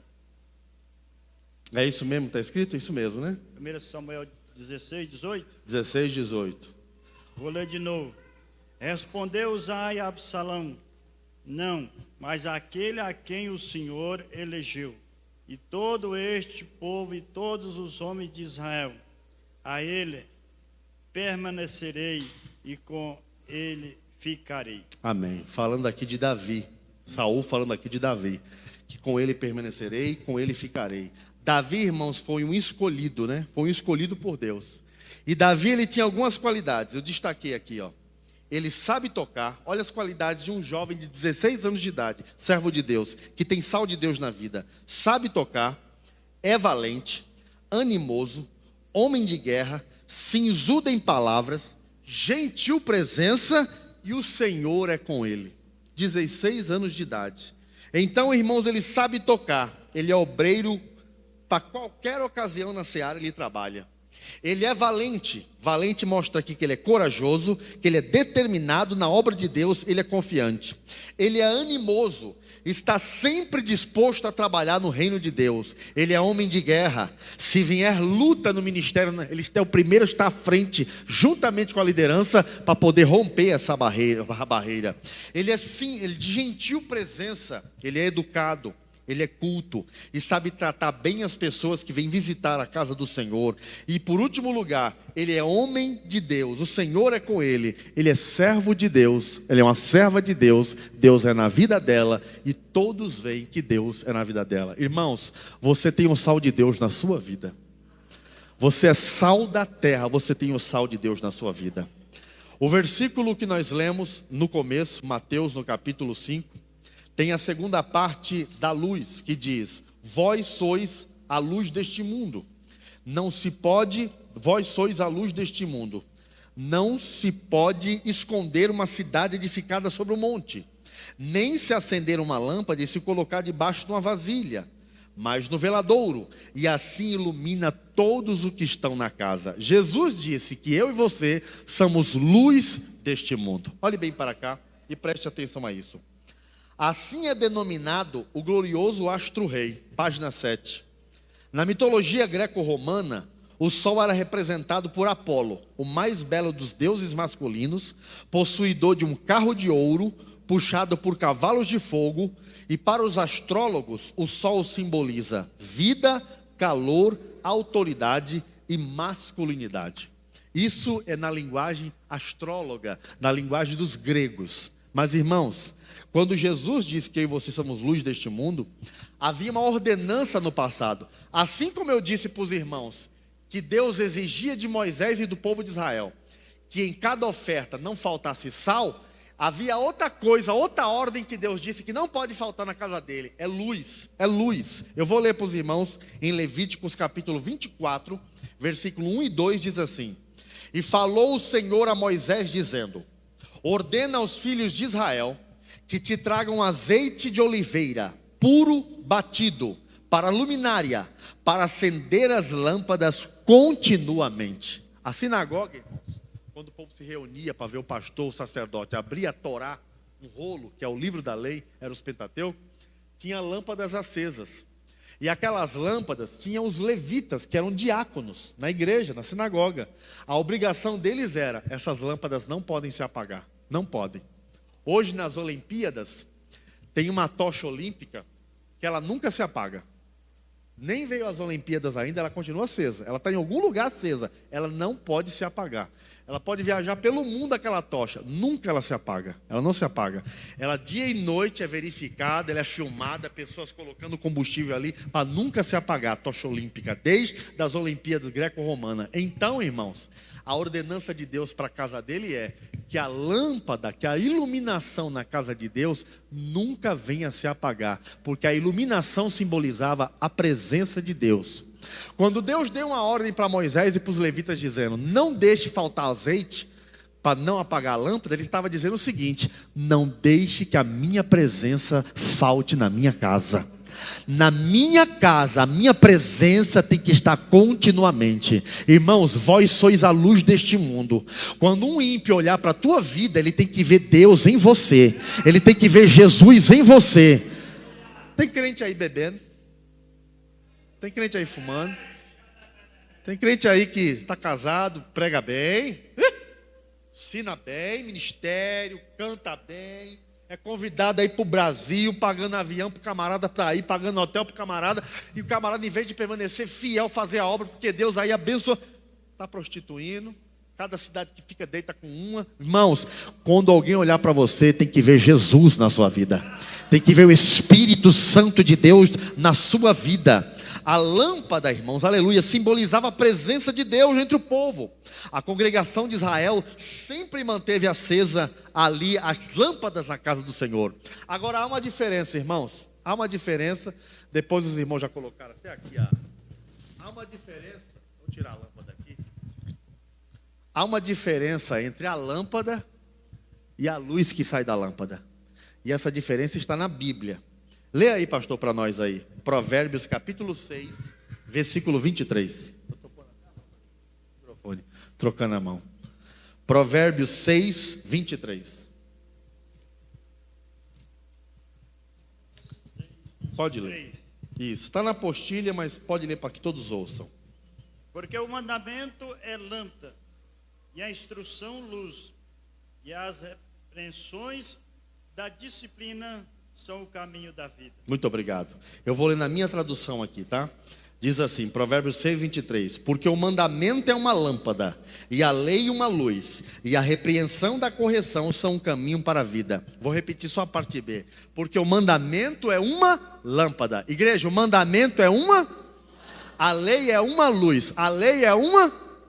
Então vamos repetir agora de novo. O mandamento é uma lâmpada. A lei é uma luz. O que Deus está dizendo pela boca aqui do escritor dos Provérbios? Ele está dizendo que a palavra de Deus é lâmpada. E há o versículo que diz que luz para os meus pés e lâmpada para os meus caminhos é a tua palavra. Mas só que essa lâmpada ela está apagada. Mas diz aqui em Provérbios 6, que nós lemos 23, que o pastor leu, que o mandamento é uma lâmpada, mas a lei é uma luz. A lei só vira lei quando eu obedeço o que está escrito no mandamento, que é um documento. Se eu obedecer a palavra de Deus, a lâmpada se torna luz. Você só é luz deste mundo, meu irmão, quando você obedece essa palavra. O mandamento é lâmpada, mas se eu obedeço o mandamento, torna-se lei. A lei é uma luz. Quem obedece à lei de Deus aí? Quem crê na lei de Deus aí? Quem segue a lei de Deus? Irmão, você é luz para este mundo, porque você crê na palavra do Senhor. Há uma diferença. Quando Moisés subiu no Monte Sinai, eu quero que você preste atenção a isso. Pode deixar aberta a Bíblia aí em Êxodo 34, 29. 34, 29 de Êxodo. Acompanhe também você, irmão, na apostilha. E você que não adquiriu na Bíblia. As Escrituras nos mostram, irmãos, que o mandamento é uma lâmpada, a lei uma luz. Moisés, quando subiu no Monte Sinai, ele vivenciou exatamente Provérbios 6, 23, que nós acabamos de ler. Pode ler, pastor. Êxodo 34, 29. Quando desceu Moisés do Monte Sinai, e tendo nas mãos as 2 tábuas do testemunho, sim, quando desceu do monte, não sabia Moisés que a pele do seu rosto resplandecia, depois de haver Deus falado com ele. Com ele. Muito obrigado, pastor. Moisés sobe no Monte Sinai. E agora ele fica não um dia, não 2, nem 3, nem 4. Ele fica 40 dias lá. Irmão Tess, ele levou comida? Não. Se levou o que Miriam preparou, foi um alforje para 1, 2, 3 dias de comida. Se Miriam deu para ele. Mas ele ficou 40 dias lá. Em 5 dias uma pessoa morre de inanição. Somente com água, sem alimentação. Ela morre em 5 dias. Somente com água. Moisés ficou 40. Por quê, irmão Tércio? E voltou vivo. Porque quem está com Deus, quem está com o Criador, não precisa de arroz, de feijão, de água. Não tem necessidade de fazer o número 1, número 2. Ele estava com o Criador. É como se pouco tempo passou. 40 dias foi como 4 horas ali, perante a presença de Deus. Deus escreve com a ponta do seu dedo o mandamento. O mandamento é uma lâmpada. O mandamento é uma... Quando Moisés recebe de Deus e diz, Senhor, eu vou obedecer, a lei se torna luz. A lei se torna luz. Moisés desce. 2 tábuas separadas. 2 tábuas de rocha separadas. Moisés desce do monte. Aí está Miriam e Arã. Eu imagino lá, Miriam e Arã assim, ó. E Miriam, o vaso mais fraco, mulher. Ô irmão, eu acho que Moisés morreu, já faz 40 dias. Nós não tem, nem desceu. Se pelo menos fosse uma semana, mas são 40 dias. Vamos embora. Vamos voltar e falar para Israel que Moisés pereceu. Deus matou ele lá em cima. Mas de repente Arão fala assim, Miriam, mana, olha lá. O que luz é aquela que está descendo no monte? Aquilo ali é uma estrela. Não, estrela fica no céu. Aquela está descendo o barranco ali da montanha. Mas não pode ser estrela. Por quê? Porque tem baço e perna. E está andando assim, ó, e está vindo para cima da gente. E está brilhando. É igual um holofote luminoso. Quando chegaram perto, irmãos, Arão e Miriam tiveram que tampar o rosto. E tiveram que pegar um pano de saco e cobrir Moisés, porque era como um flash de máquina contínuo. O rosto de Moisés brilhava. Brilhava porque ele obedeceu a palavra de Deus e recebeu as tábuas da lei, da lâmpada maior, daquele que manda, daquele que fala, daquele que rege os mandamentos. O mandamento é uma lei, a lei é uma luz. Quando ele vem com a luz de Deus para os povos, que é as 10 mandamentos, o seu rosto brilhava, a ponto de ter que tampar o rosto de Moisés Moisés com a toalha. Eu imagino ele no meio de 12 milhões de hebreus, irmãos, pelas frestas dos buracos, a luz escapando. E a Bíblia diz, se você ler lá, que quando Moisés dava um passo à frente, 12 milhões davam um passo atrás. Quando Moisés dava um passo à frente, 12 milhões davam um passo para trás. E diz a Bíblia, e tiveram medo de se aproximar dele. Irmão, você é luz deste mundo. Aí fora na potestade do ar, tem demônio na potestade do ar, tem Zé Pilinta, Pombagira, Maria Mulambo, Treme Terra, Espinguela Caída, tem todo tipo de demônio. Mas quando você sai cheio de Deus, cheio da unção de Deus, esses demônios têm que dar um passo para trás e tiveram medo de se aproximar dele, porque a luz de Deus está na sua vida. Alai cheio de Kuvanai, aleluia, glorifique o nome do Senhor, Ele é a lâmpada. Oh pastor, Apocalipse capítulo 21, versículo 23. Apocalipse 21, 23, e já pode ler, porque um dia, irmãos, Ele será o centro da cidade, iluminará todos. 21, 23. A cidade não precisa nem do sol, nem da lua, para lhe darem claridade, pois a glória de Deus iluminou, e o Cordeiro é a sua lâmpada. O Cordeiro será a sua lâmpada. Não precisaremos mais nos preocupar. Eu não sei aqui qual é a empresa, lá em BH é a tal de CEMIG. Lá ela fornece luz. Eu não sei qual que é daqui. Mas, irmão, você não vai precisar se preocupar com conta de energia, se está alta, se vai aumentar mês que vem. Lá o Cordeiro iluminará por toda a eternidade a sua casa, a sua mansão, as mansões celestiais. Ele iluminará. Irmãos, a Bíblia diz em Filipenses, no capítulo 2, versículo 15, que Deus nos quer irrepreensíveis, né? Irrepreensíveis. E diz assim: para que sejais, Filipenses 2,15, para que sejais irrepreensíveis, sinceros filhos de Deus, inculpáveis, no meio de uma geração corrupta e perversa, nos quais resplandeceis como astros no mundo. Repita comigo, astros no mundo. Irmãos, o apóstolo Paulo, ele está falando de astros no mundo, ele fala de constelação aqui. Ele fala de estrelas no céu aqui. Ele está dizendo, irmãos, no meio de uma geração corrupta e perversa, eu não sei aqui em Goiás, mas lá em Belo Horizonte, eu não reconheço mais a mocidade como na minha época, quando eu tinha 17 anos, 16, eu não reconheço mais a mocidade. Você vê um jovem, e às vezes nem é homossexual, um jovem, mas se vestindo com calça, aquelas calças largas, social de mulher, uma plataforma alta. Um chapéu, andando na rua, conversando com o outro, normalmente, como se ninguém estivesse vendo aquilo. Eu não reconheço mais a moça, os jovens de hoje aí fora, irmão. Gente com alargador na orelha, que mais parece um prato desse tamanho aqui, se tirasse uma pele pendurada aqui, ó, parecendo um braço aqui, a orelha aqui caída. Gente com broche, com madeira no rosto. Eu não reconheço mais. É cigarro de vapor de água, que parece uma moto, parece uma locomotiva quando solta aquele negócio. Eu não reconheço mais. No meio de uma geração corrupta e perversa, vocês têm que resplandecer como se fossem estrelas no céu. Vocês são como estrelas no céu. O apóstolo Paulo, ele usa aqui no grego a palavra phosper, que significa corpo luminoso, ou astro. Corpo luminoso, ou astro. O apóstolo Paulo, ele não tinha a Bíblia como nós temos hoje. Ele que redigiu algumas cartas, mas ele não tem a Bíblia como temos hoje. O que ele tinha eram os Pentateucos e manuscritos antigos. Então, aonde ele usou base bíblica? Abra aí, pastor, a base bíblica. Gênesis 15, versículo 5.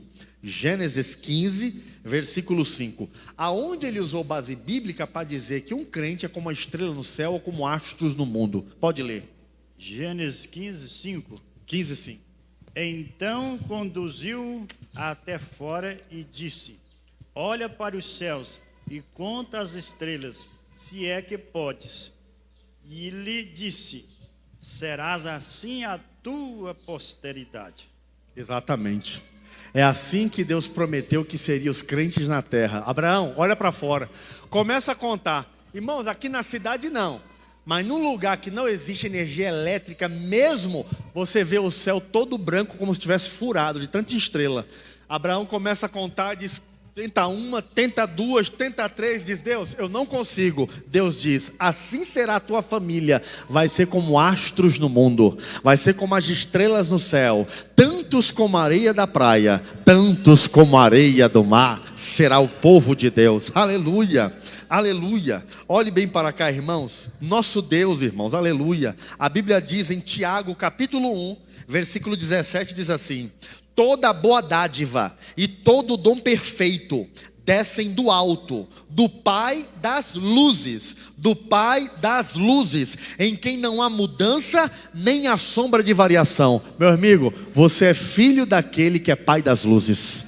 Você é luz deste mundo e o teu Pai está te olhando, é o Pai das luzes. Você é luz deste mundo. Nele não há mudança e nele não há sombra de variação. Irmãos, olhe bem para cá. Você imagina um culto como esse? Eu já tenho sentido a presença de Deus desde o momento que eu cheguei aqui cedo. Sentido a presença de Deus. E se Deus sofresse variação como o sol, porque Deus um dia disse que era como o sol e como escudo.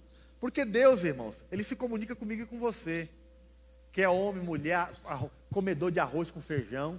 Então, para Deus explicar aquilo que é celeste, Ele tem que exemplificar aquilo que é terrestre para nós entender. Viu? Quando Moisés, que escreveu o Salmo 91, disse que a sombra de Deus eu estaria protegido, debaixo da sombra do Onipotente, não é porque Deus não tem sombra, Deus é glória, Deus é luz, Deus é todo poderoso. É porque Deus colocou uma nuvem em cima do povo. Então ele disse, debaixo da sombra do Onipotente eu posso descansar. Ele se baseou em algo terrestre para falar daquilo que é celeste.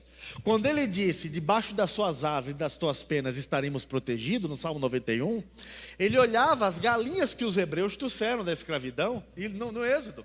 E quem aqui é da roça, né? Eu gosto aqui. Aqui está a galinha ciscando, aqueles 20 pintinhos tudo em volta aqui, o carcará está lá, a pouco dá o piado. Pim!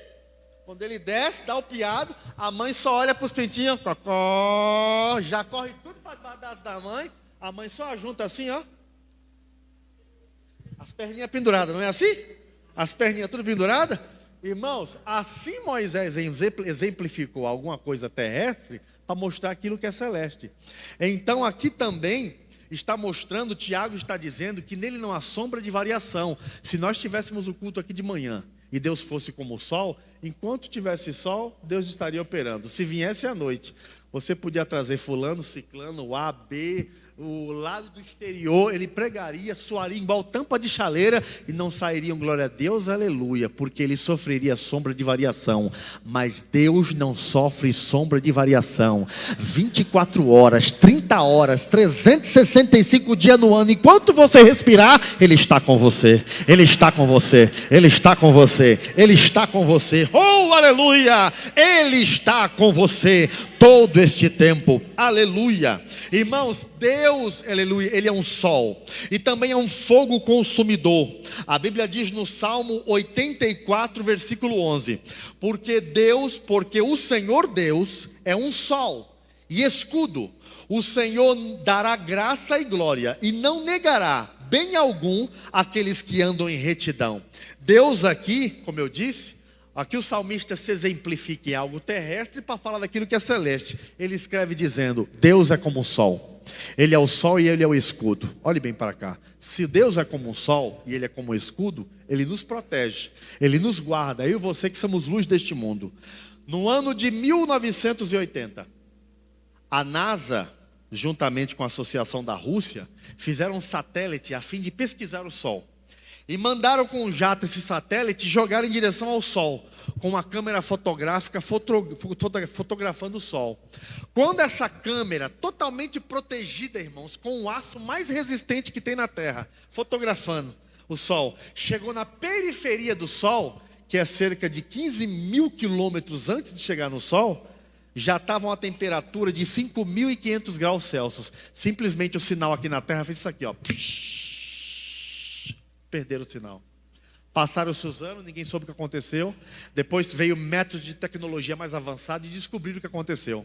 Descobriram que quando o telescópio se aproximou na periferia do Sol, que atingiu 5.500 graus Celsius, não é no núcleo.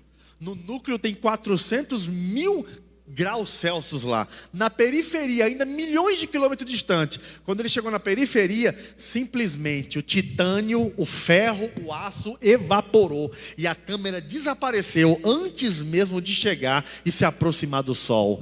Deus está dizendo que Ele é o Sol e Ele é o escudo. Irmão, se Ele é Sol e escudo, não tem macumba, não tem feitiçaria, não tem mãe de Ná, ninguém vai julgar pantuar, não tem praga com teu cabelo vai cair, pombagira que teu marido vai te largar. Deus é o teu Deus, Ele é o teu Sol, Ele é o teu escudo. Ele está guardando a sua igreja e as famílias desta igreja. Aleluia! Vós sois a luz deste mundo. Para nós concluirmos aqui, no campo, irmãos, da ciência junto à Bíblia, não tem coisa mais rápida que a luz. A luz ela é muito rápida. Aqui na página 11, a luz ela é muito rápida. Hoje, irmãos, nós temos os carros muito velozes, né? Carro muito veloz. O pastor Daniel, ele pisou pesado lá, passou de 120. Eu falei, o pastor é bom no pé mesmo, viu? E veio trazendo a gente. Mas eu me lembro uma vez lá no Rio de Janeiro, e eu tinha que pregar no Rio de Janeiro. Aí eu estava na porta do meu templo sede, que era em Belo Horizonte. Eu congregava em Belo Horizonte ainda, na sede, na época do pastor Anselmo Silvestre. O pastor Anselmo ainda, descansa no Senhor. E eu tinha uma agenda para o Rio de Janeiro. E eu falei assim, nossa, eu vou me atrasar. Não sei se eu pegar a conexão aqui agora, eu consigo chegar para fazer o check-in no aeroporto. O irmão estava perto de mim e falou assim, irmão Tess, eu estou indo para o Rio de Janeiro. Se você quiser, vem comigo. Eu falei, pronto, não, vou economizar, vamos embora, a igreja economiza. Eu falei, para o irmão, não compre nada não. O irmão está me levando aqui, você vai dar uma gasolina para ele que ele está comigo. Então, bora. Ô irmão, mas eu me arrependi. O irmão tinha um pé de chumbo. E o irmão tinha um carro, irmãos. Ele tinha um Vectra série ouro. Na época era um carrão, aqueles Vectra série ouro com aerofólio atrás. Irmãos, o irmão falou, pode sentar aí, pastor. Pode um banco de couro, sentei assim. Pode reclinar aí, pôr o cinto. Falei, amém. Liguei o ar-condicionado, falei, pronto, aqui eu vou tranquilo. Daqui a pouco, irmão, quando ele acelerou, minhas costas afundou no banco. De repente, assim, afundou no banco. Eu olhei de lado assim pro ponteiro, subindo. Quando passou dos 140, eu falei, irmão, tem misericórdia. Nós queremos chegar lá vivo. Ele, não, irmão, fique tranquilo, aqui eu sou piloto. Irmão, e vinha umas curvas, eu batia do lado, vinha outra, eu batia do outro. De vez em quando ele parava, quando ele acelerava de novo, esconder as costas. Eu só achei que começou a dar uma água amarga assim no céu da minha boca. Começou a pingar aquela água em cima da língua, eu abri o vidro assim, coloquei a língua para fora, deu umas cuspidas, estava a ponto de vomitar. Eu falei, irmão, melhor chegar no Rio de Janeiro vivo do que carbonizado. Eu preciso ganhar alma ainda, para muita gente, precisa ganhar alma. Tem promessa de Deus, e nós conseguimos chegar em nome de Jesus. Mas existem meios de transporte muito velozes. Hoje existe o carro de Fórmula 1.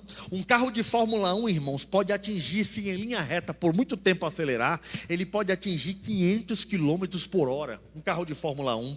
Hoje temos aviões comerciais, desde que você viaja, vai do estado para o outro, que pode atingir até 980 km por hora, em atitude de cruzeiro.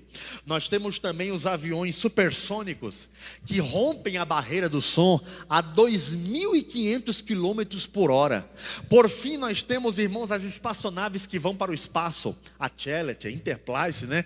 Essas espaçonaves que os Estados Unidos manda para lá, feitas com o seu metal de titânio, movida a metanol e hidrogênio líquido, que saem do Cabo Canaveral, nos Estados Unidos, a zero e rompem a camada de ozônio a uma velocidade estonteante, irmãos, de 50.000 km por hora.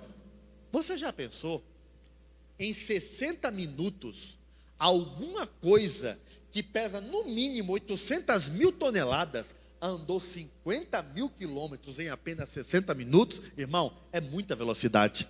Mas por maior velocidade que a NASA possa inventar suas espaçonaves, por maior tecnologia que eles possam inventar ainda que eles diminuem para ficar mais leve, e que invente um combustível mais potente para ir mais longe, mais rápido, nunca os seres humanos aqui na Terra vão conseguir encontrar o que é chamado de morada do Altíssimo, ou esconderijo do Altíssimo. Eles vão subir e vão parar no mundo da lua, porque para chegar no terceiro céu, só sendo coberto pelo sangue do Cordeiro e tendo o nome no livro da vida.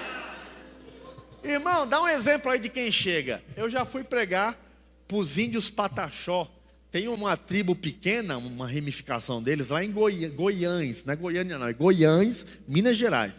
Se você vê na internet a cidade de Goiânia, próxima a Itabira, tem uma tribo pequena dos pataxó que estão lá. Pastor Luiz Henrique cuida deles, pastor presidente de Itabira, cuida deles lá. E eu fui ministrar lá, irmãozinho, tudo sentado, aquelas mulheres só com uma tanguinha aqui, uma tanguinha aqui, e eles glorificando a Deus. Eles são índios, é o jeito deles, e glorificando a Deus. E ninguém quer se ausentar da palavra, não. Dá vontade de fazer o número 1, número 2. Você vê uma irmã se levantando assim, índia, ó. Ela corre assim de lado rapidinho e já volta. Faz ali 10 metros, aí já está voltando. É, desse jeito. E você pregando, e eles dando glória, aleluia, falando em mistério. E ali mistério. Irmãos, quando eles entram na oca dele, pode ser o índio simplesinho. Pode ter 2 dentes, né? Que eles comem muita mandioca. Pode ter 2 dentes. Um para doer, um para abrir garrafa embaixo. Mas quando ele entra na oca deles, tem lá a redezinha dele. Ele se ajoelha na rede, na beira da rede, e começa a orar. Papai do céu, estou na sua presença. Todo crente tem a mente de Cristo, diz a Bíblia. Você tem o Espírito de Deus e Deus revela a você. Quando aquele índio se ajoelha e diz: Pai, estou na sua presença, a mente dele atravessa o primeiro céu, atravessa o segundo céu, entra no terceiro céu, e diz o que está lá em Hebreus: ele chega, pois, com confiança ao trono do Altíssimo, e Deus ouve a voz dele. Deus ouve, aleluia, a voz dele. Deus está num lugar no céu, irmão, chamado esconderijo do Altíssimo. Está num lugar chamado luz inacessível. Está lá em 1 Timóteo, no capítulo 6, versículo 16, que diz assim: aquele que ele só tem a imortalidade e habita na luz inacessível. Inacessível, irmãos, é inacessível agora, porque quando chegarmos lá, veremos como ele é e seremos semelhante a ele. Seremos semelhante a ele. Eu quero aqui terminar, irmãos, o tempo nosso é raro, nós vamos almoçar meio-dia, e eu quero concluir dizendo aos irmãos aqui, glória a Deus, que um dia, eu e você, nós passamos pela experiência de sermos batizados nas águas. Amém? Nós somos emergidos e corpo inteiro na água. Água é vida, água é novo nascimento. A água vem do grego, irmãos, poligenésia, que significa nascer de novo ou regeneração. Regeneração. Quando Jesus disse que vós sois o sal da terra, a luz deste mundo, isso acontece quando a pessoa crê em Deus e é batizado, porque aquele que crê e for batizado será, aquele que crê e for batizado será salvo. Põe mais água aqui, meu querido, me ajuda aqui. Pode encher até em cima esse copo aqui, mais um pouquinho aqui. Aquele que crê e for batizado, ele será salvo. Será salvo. Então, irmãos, quando um crente passa pelas águas, quando ele passa pelas águas e crê na palavra de Deus, crê no Senhor, crê que Deus é galardoador da sua vida, como Deus disse à mulher samaritana. Deus falou para a mulher samaritana: Senhor, Deus disse a ela: dá-me beber um pouco da tua água. E ela disse assim: Senhor, eu não posso te dar dessa água. E Jesus, naquele diálogo, eu quero falar aqui em frases poéticas, porque tem muitas irmãs aqui, eu vejo que o maior número aqui são irmãs, elas ganham dos homens aqui. Então eu quero falar dessa maneira aqui, como Jesus deu a água da vida para aquela mulher.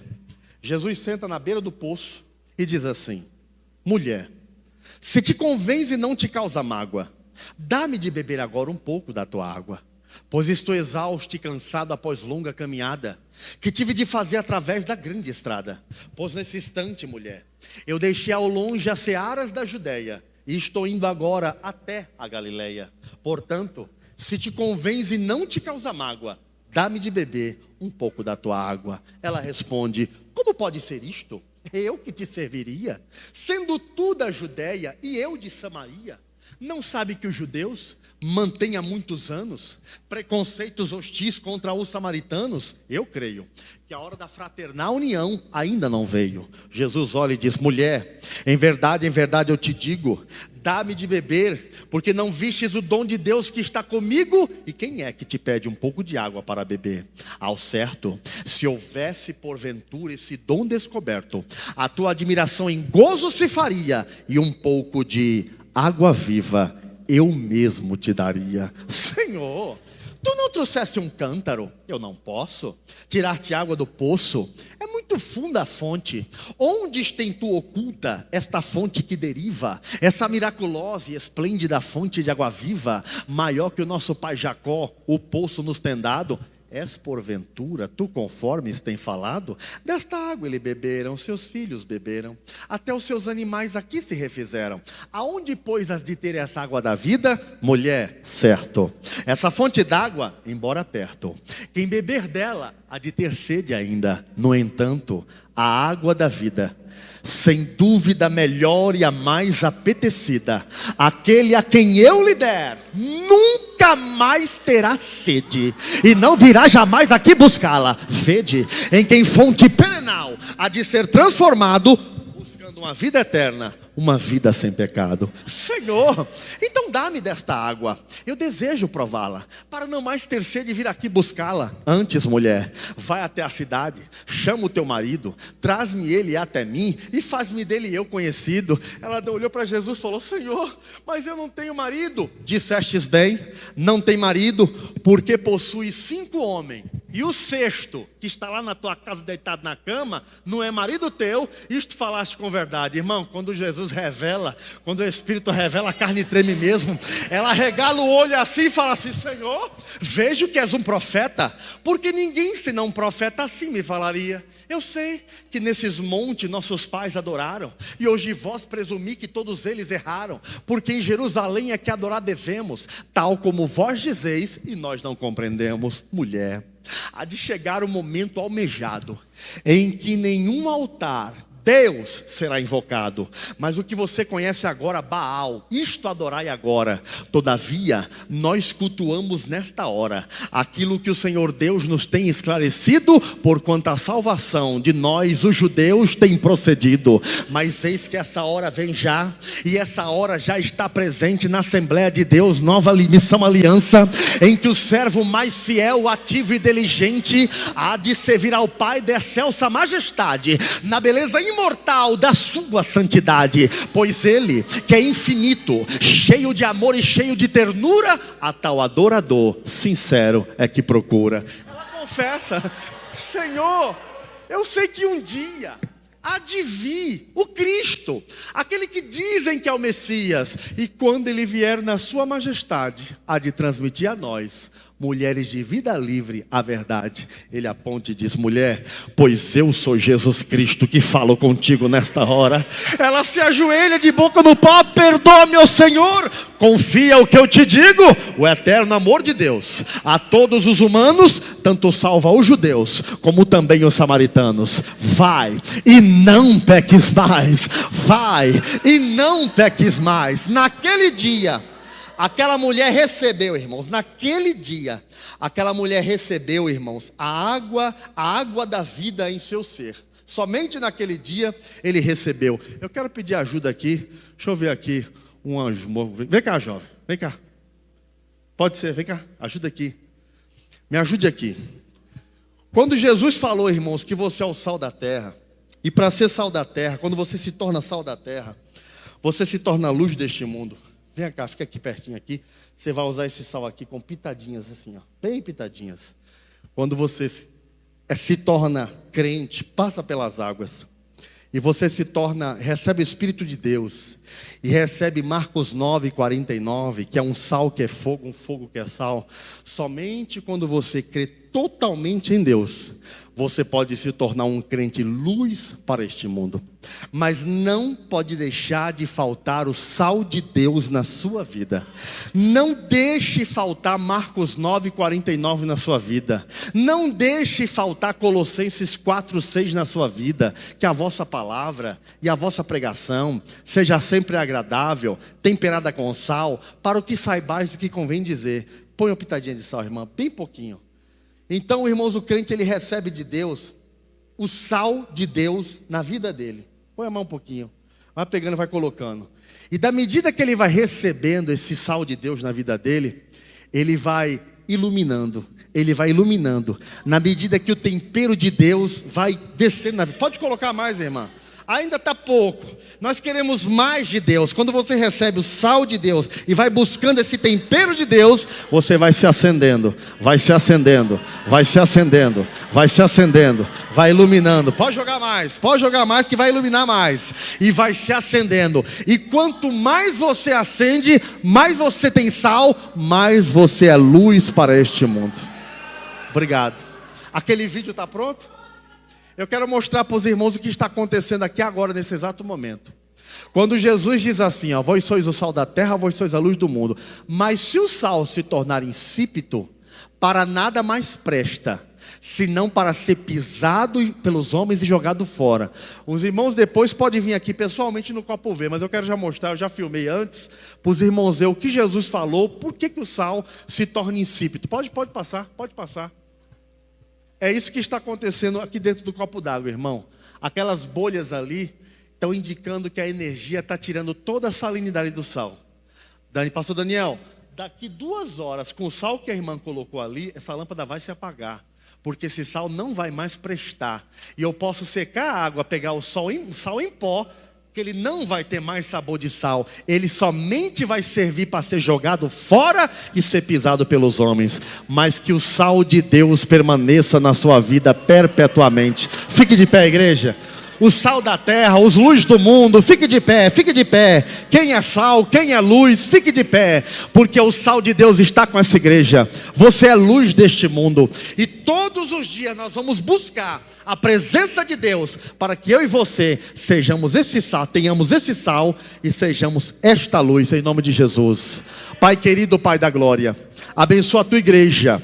Abençoa o teu povo, Senhor, que com esse estudo a nossa mente seja mais clareada, para entender que nós precisamos 24 horas por dia buscar o teu tempero, tempero para falar, tempero para administrar na sua igreja, tempero para poder, irmãos, projetar projetos, para que nesse tempero, Pai, nós venhamos ser luz para outras vidas, que as pessoas nos vejam como crentes iluminados, pessoas que têm uma palavra certa, uma palavra, Senhor, de amor, de carinho para dar. Abençoa a tua noiva, a tua igreja, e que ela continue sendo sal da terra, luz do mundo, para a glória do seu nome. E a igreja diz amém.